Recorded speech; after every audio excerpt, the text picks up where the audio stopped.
এবার বলি আপনাদের আরো এক ধাপে গিয়ে নতুন একটা প্ল্যান, কার মস্তিষ্ক প্রস্তুত জানি না, মমতা বন্দ্যোপাধ্যায় বলতে পারবেন, হয়তো এমনটাই বলছেন বিরোধীরা। নতুন প্ল্যান হলো যে এ রাজ্যের দেওয়া বিভিন্ন কার্ড, পরিচয়পত্র, সেগুলিকে যদি ব্যবহার করা যায় তবে তো কেল্লা ফতে।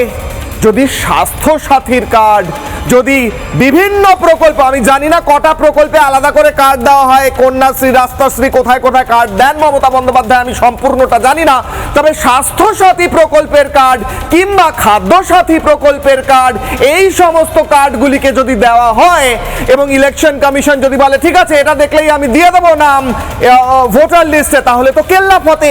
সেটা করতে মনোজ পন্থ গিয়েছিলেন দিল্লিতে, আবেদনও করেছিলেন, সূত্রের খবর সেই আবেদন নাকচ হয়েছে। এবার কি করবেন মমতা বন্দ্যোপাধ্যায়?